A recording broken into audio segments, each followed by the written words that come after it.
जीवन को रथ कहा जाता है, किंतु क्यों? अब आप कहेंगे कि इसलिए क्योंकि जीवन भी रथ की ही भांति चलता रहता है। किंतु कभी आपने इस रथ को समझने का प्रयास किया?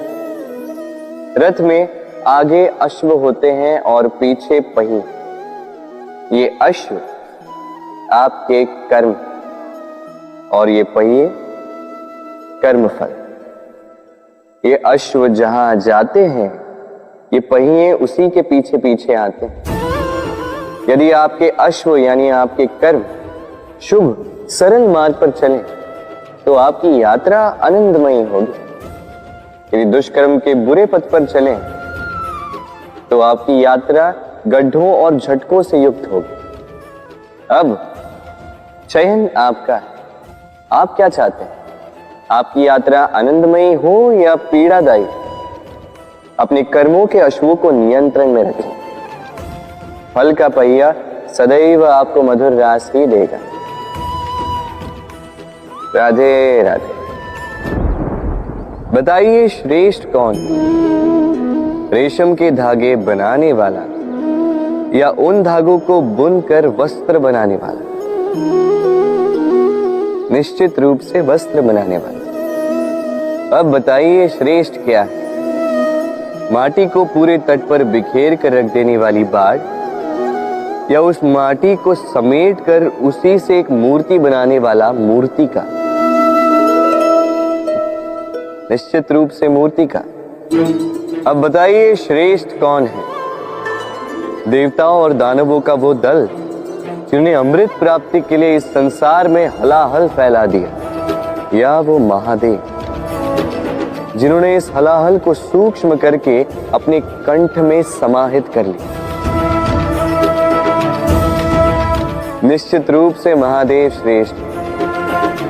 इसी प्रकार संसार में छोटी छोटी बातों को बड़ा करने वाले श्रेष्ठ नहीं होते, क्योंकि छोटी छोटी नोकझोंकों को द्वंद्व में परिवर्तित करना बड़ा ही सरल है। किंतु श्रेष्ठ सदैव वो होता है जो बड़े से बड़े युद्ध को समझौता बनाकर समाप्त कर दे।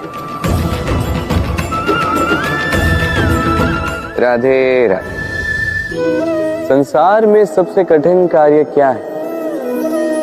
कोई कहेगा पर्वत पर चढ़ना, कोई कहेगा तैरना, कोई कहेगा उड़ना। किंतु क्या ये वास्तव में कठिन है? असल में देखा जाए तो बस ये थोड़े भिन्न है। जो कर्म हमारे लिए करना थोड़े भिन्न हो, हम उसे कठिन समझ लेते हैं। जैसे तैरने की कला भिन्न है।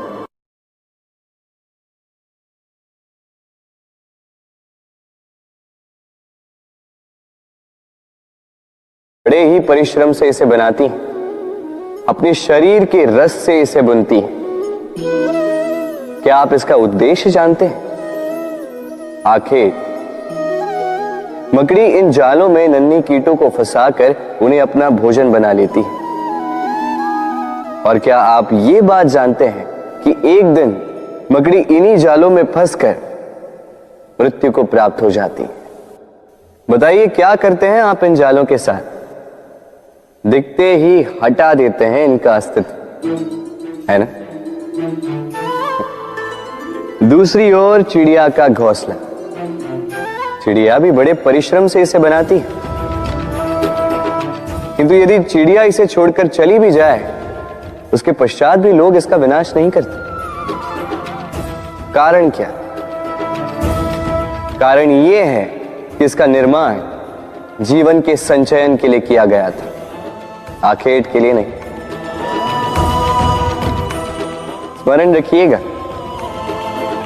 जीवन में आपका परिश्रम कितना भी अधिक हो, यदि आपका लक्ष्य शुभ ना हो तो आपको भी विनाश पाना ही होगा। तो सृजन करते रहिए और मगन होकर कहिए राधे राधे।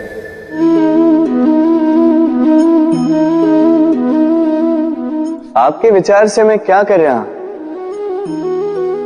आप कहेंगे मैं दीपक जला रहा। सही, किंतु प्रश्न ये उठता है कि क्या मैंने आपसे कहा कि ये दीपक है? नहीं। क्या इस दीपक ने स्वयं अपना परिचय आपको दिया? नहीं। फिर आपने कैसे जाना कि ये दीपक है?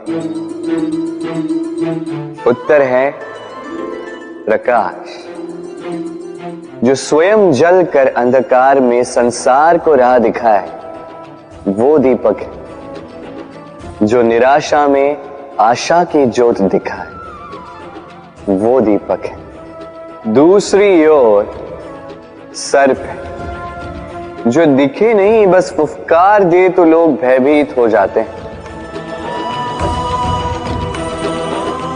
अर्थात व्यक्ति का परिचय उसके कर्मों से मिलता है, इसलिए आपको ये बताने की आवश्यकता नहीं कि आप कौन हैं। ये आपके कर्म ही निश्चित करेंगे कि लोग आपसे दीपक समझकर प्रेम करेंगे या सर्प समझकर भयभीत रहेंगे।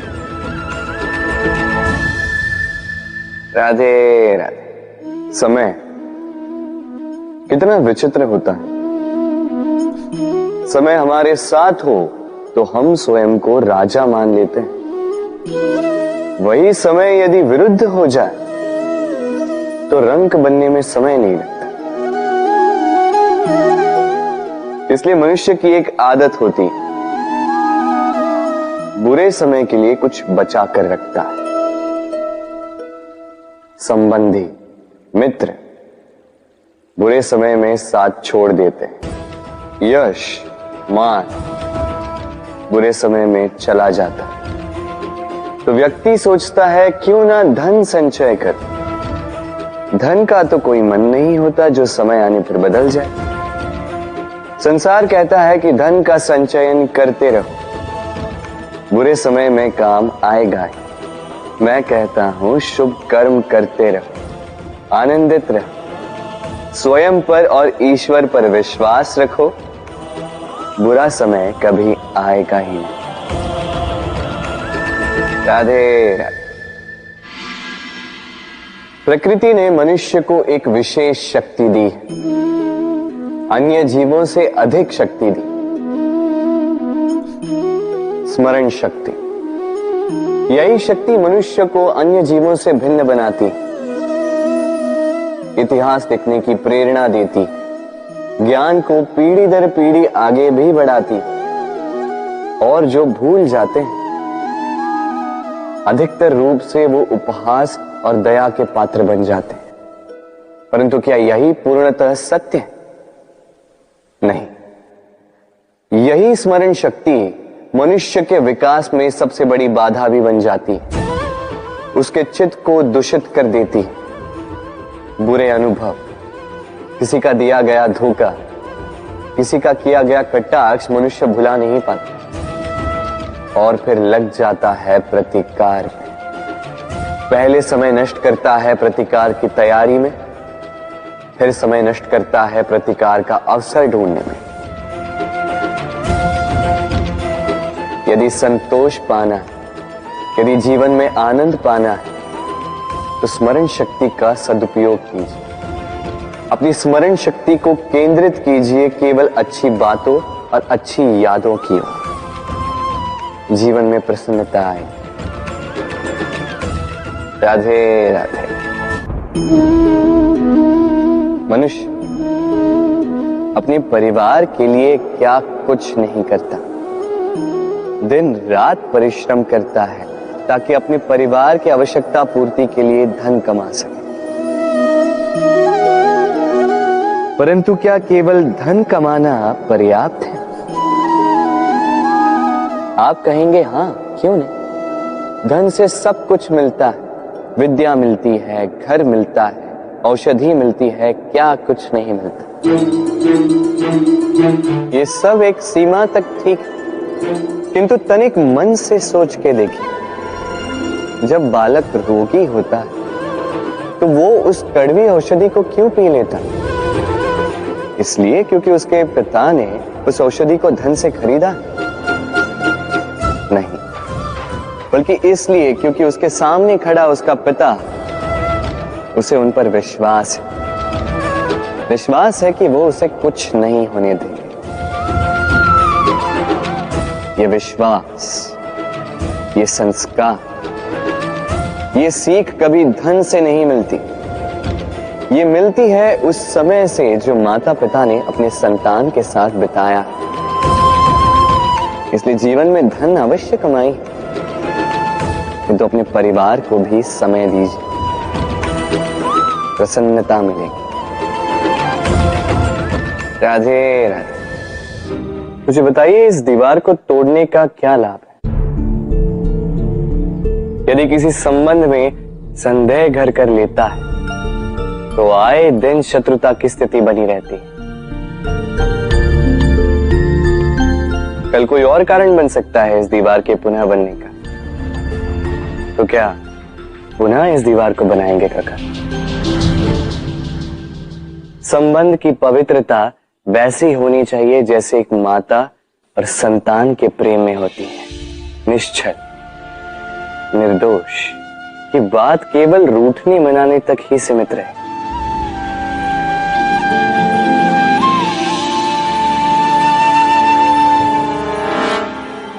और कोई भी घुसपैठिया आकर भावों को दूषित न कर पाए। ना कोई वस्तु, ना कोई परिस्थिति, ना कोई व्यक्ति, कोई उन्हें अलग न कर पाए काका। सोचिए, यदि ये दीवार पुनः बननी है तो इसे तोड़ा ही क्यों जाए? यदि मन में एक अटूट संबंध स्थापित करने का दृढ़ निश्चय ही ना हो तो क्यों तोड़े इस दीवार को? बताइए, है विश्वास, है अटूट विश्वास कि ये संबंध कभी ना टूटेगा?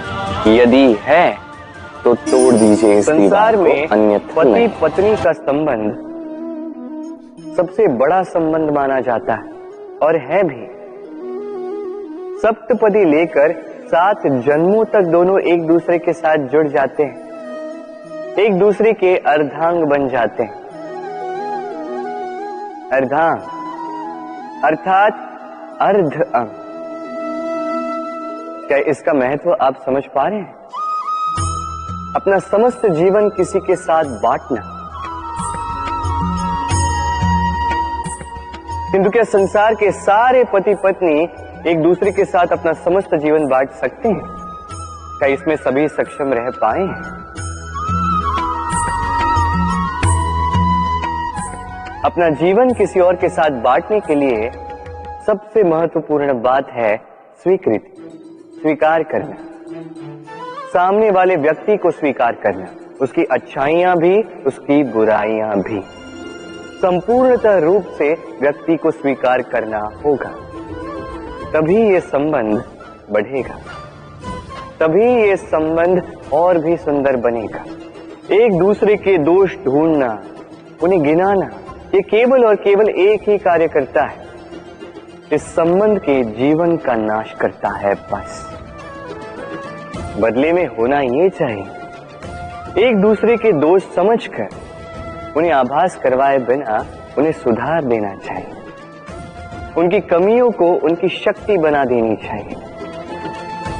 यही तो होता है दाम्पत्य, यही होता है बुराइयों का दमन, और यही होता है गुणों का उदय। राधे राधे।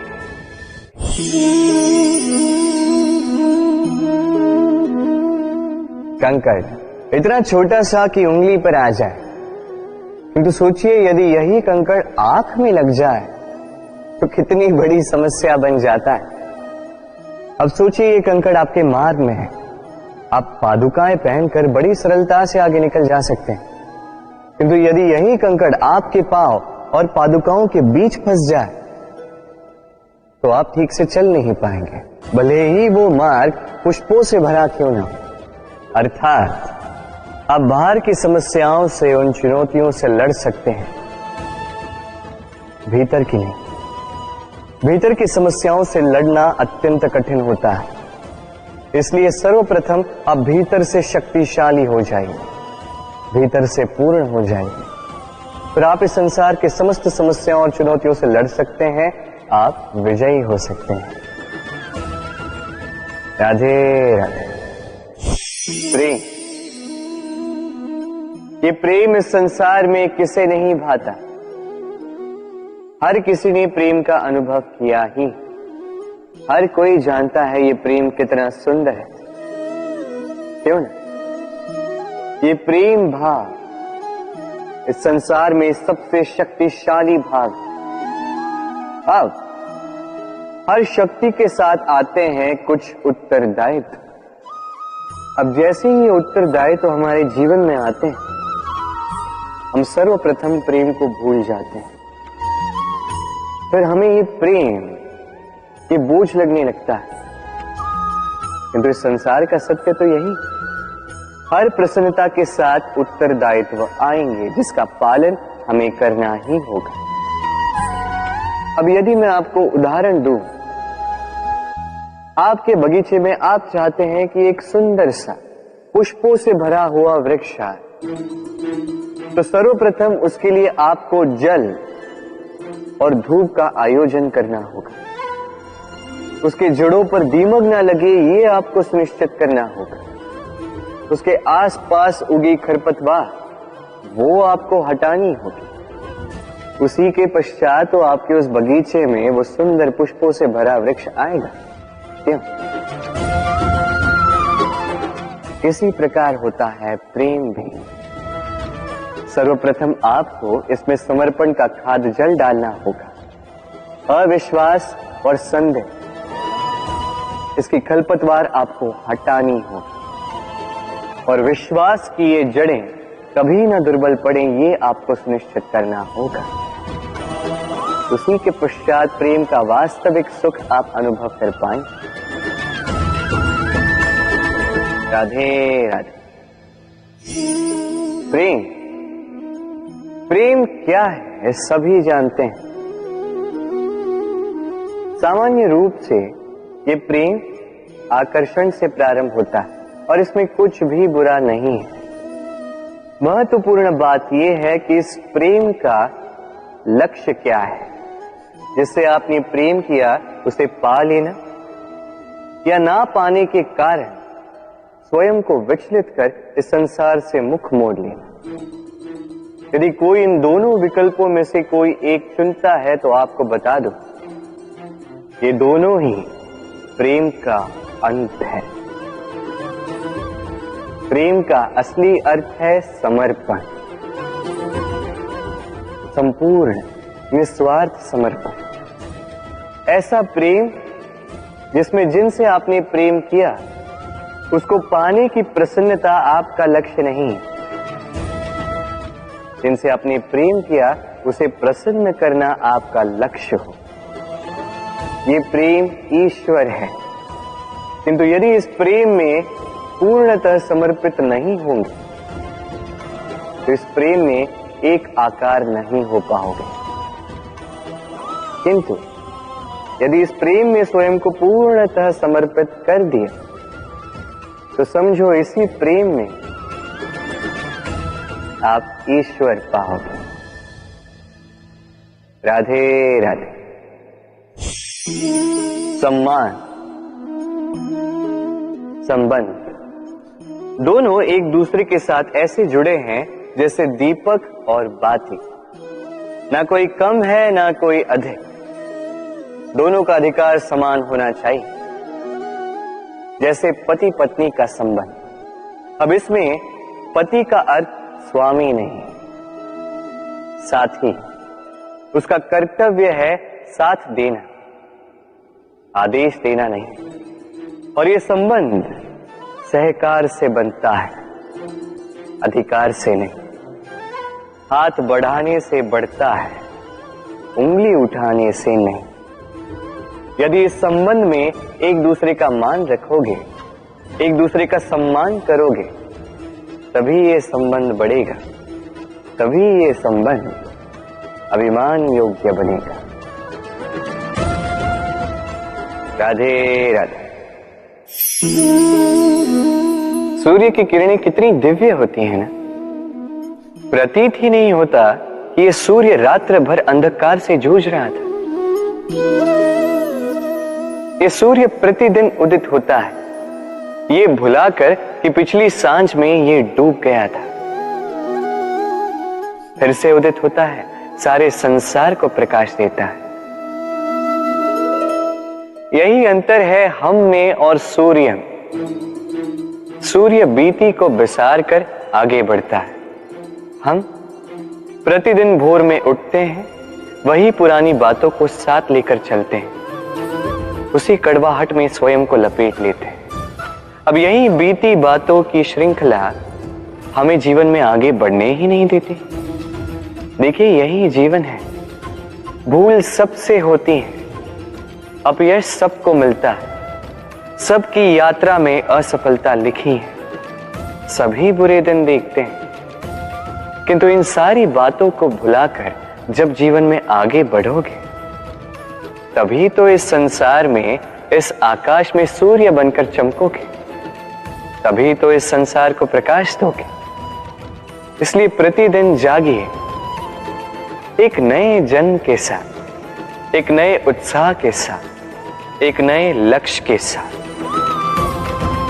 क्योंकि ये बीती बातें आपको पीड़ा देने के लिए नहीं है, केवल शिक्षा देने के लिए होती हैं। राधे राधे।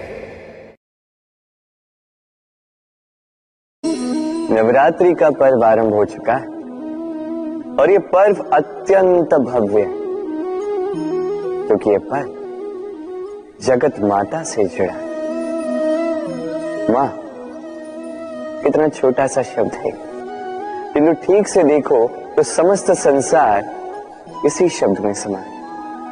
मां जो अपनी संतान के लिए हर संभव प्रयास करती है, कुछ भी करने के लिए सज्ज रहती है।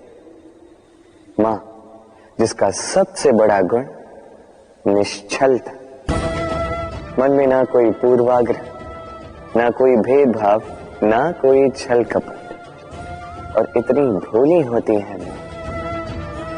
संतान भले ही झूठा रो दे, मां को लगता है कि कदाचित वास्तव में भूख लगी होगी। मां चाहे जन्म देने वाली हो, चाहे पालने वाली, स्वर्ग, ये स्वर्ग हमें मां के चरणों के नीचे ही प्राप्त होता है। इसी मां को हमारा शत शत प्रणाम। राधे। सहनशीलता मां का दूसरा सबसे बड़ा गुण। कहते हैं कि धरती से अधिक सहनशील और कोई नहीं। उसे खोदने के पश्चात भी धरती हमें फसल देती है, किंतु मां, ये मां धरती से कम सहनशील नहीं। तनिक सोचिए, 9 माह तक संतान को अपनी कोख में रखना, क्या ये सहनशीलता कोई पुरुष दिखा सकता? क्या ये सहनशीलता कोई पिता दिखा सकता है? स्त्री में शील भले, सहनशीलता की परिभाषा उसे मां बनने के पश्चात प्राप्त होती। स्वयं का अस्तित्व भुलाकर संतान का अस्तित्व बनाती है। शिशु की लात खाकर भी आनंद से उसे दूध पिलाती है। ये होती है मां, और इसी मां जननी को हमारा शत शत प्रणाम। राधे राधे। मां का एक और सबसे महान गुण, स्वयं को ढालने की अद्भुत शक्ति। जिस प्रकार एक मां स्वयं को ढाल सकती है और कोई नहीं कर सकता। मां एक महानदी की भांति है, जिसकी ऊर्जा असीमित है, किंतु अहंकार बिल्कुल नहीं। जिस प्रकार एक नदी ढलान के अनुरूप मुड़ जाती है, उसी प्रकार एक मां अपने संतान के अनुरूप ढल जाती है, चाहे जैसी भी परिस्थिति हो। उसके सोने के समय के अनुरूप स्वयं का सोना, उसके जागने के समय के अनुरूप स्वयं का जगना। संतान की इच्छा का भोजन वो स्वयं का मनपसंद भोजन बना लेती। ये मां का आंचल ही तो है, जो धूप में छाप बनकर आता है, जो शीत में कंबल बनकर आता है। मां ऐसी होती है कि संतान की निद्रा ना टूटे, इसलिए एक करवट सोने का अभ्यास कर लेती। और इतना स्वयं को केवल वही ढाल सकती है जो संतान की ढाल बन सकती है। इसी मां को हमारा शत शत नमन। राधे राधे। मां के दो और सबसे महान गुण, साहस और संबल। साहस ये कि वो अपने संतान के लिए कुछ भी कर सकती है, और संबल ये कि वो अपनी संतान को कभी टूटने बिखरने नहीं देगी। तनिक सोचिए, जब भी आपको चोट लगती है, चीख से पूर्व मां का नाम मुख में क्यों आता है? तनिक सोचिए, जब आपको बल की आवश्यकता होती है, साहस की आवश्यकता होती है, आगे आप अपना मार्ग देख रहे हैं जो अत्यंत कठिन प्रतीत हो रहा है, तब मुख से मां की ही शपथ क्यों निकलती? क्योंकि मां ही है जो हमें साहस देती है, मां ही है जो हमें सहारा देती है।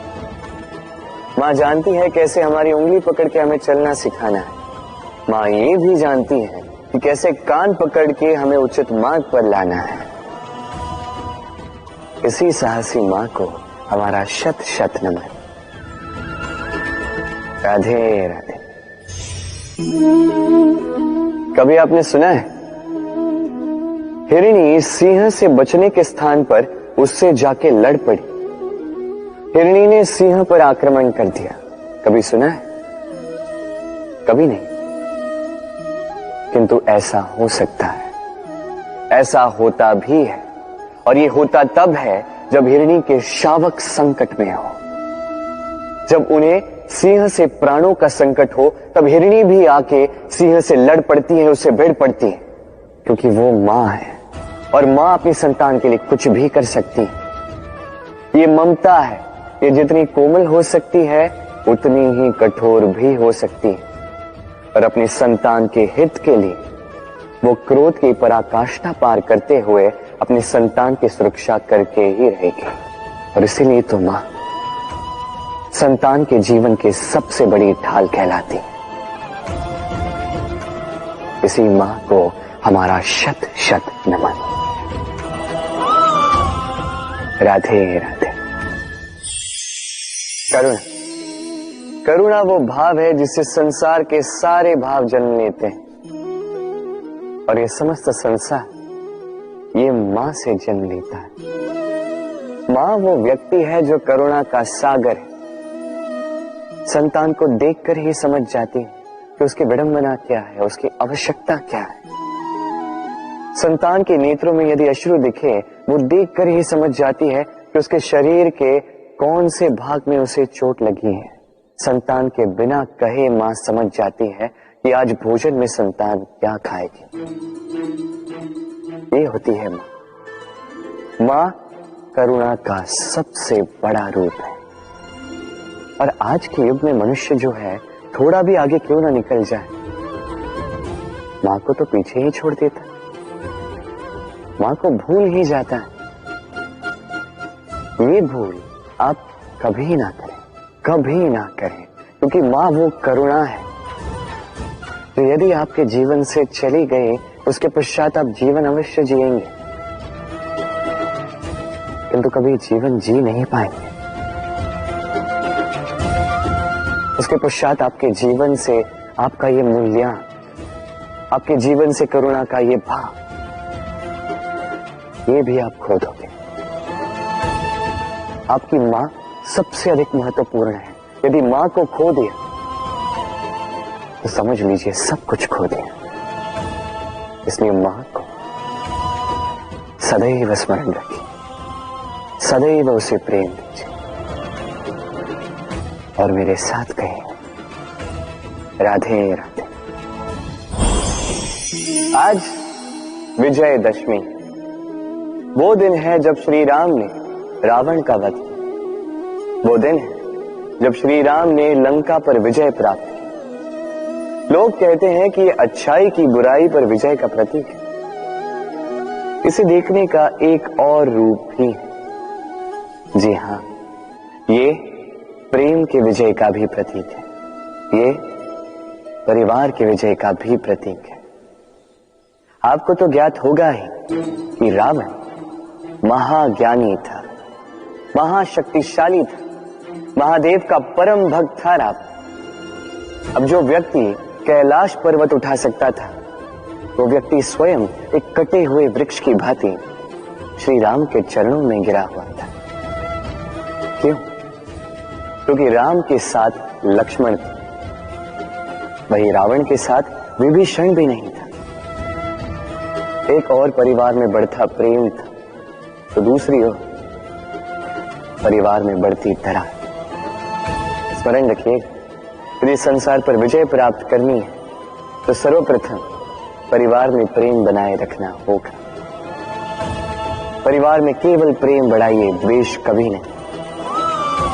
आप सदैव सुखी रहेंगे और जीवन की हर बाधा पर आप विजय प्राप्त करें। राधे राधे। देखिए, कल जो आने वाला है उसके लिए आज को व्यर्थ करना अनुचित है। हमें इस प्रकृति से यही सोच, यही सीख पानी चाहिए। आज का ये क्षण ये कल नहीं आएगा, और कल जो क्षण आने वाला है वो आज को किसी भी प्रकार से प्रभावित नहीं करता। बस इसी सीख को ध्यान में रखते हुए आप सभी निश्चिंत रहिए। जीवन क्या है ये जीवन? हम जन्म लेते हैं, बड़े होते हैं, हमारे माँ बाप हमें पालते हैं, फिर उनके धन से हमारा बालपन बीतता, फिर हम बड़े होते हैं, हम विवाह कर लेते हैं, हमारी संतानें होती हैं, हम उनको पालते हैं, फिर हम वृद्ध हो जाते हैं और एक दिन इस संसार से चले जाते हैं। क्या यही जीवन है? आता होगा ये प्रश्न मन में कई बार, है ना?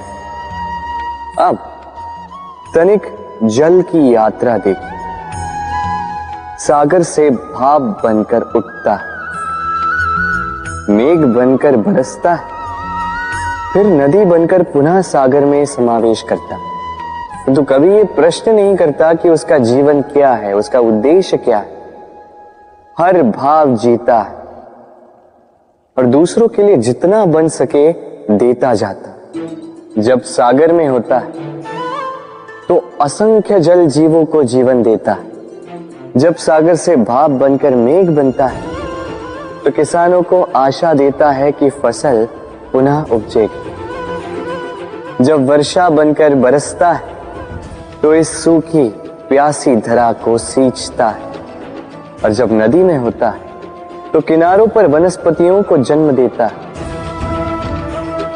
तो सोचिए, क्या जल कभी ये सोचता होगा कि उसका जीवन क्या है, उसके जीवन का उद्देश्य क्या है? नहीं, वो बस अपना धर्म करता जाता है और जितना हो सके सबको आनंद देता जाता है। इसलिए जीवन में कभी ये प्रश्न मत कीजिएगा कि ये जीवन क्या है, इस जीवन का उद्देश्य क्या है। बस इस जीवन को जिए और जितना हो सके उतना सबको आनंद दे। मन प्रसन्न होकर बोलेगा, राधे राधे।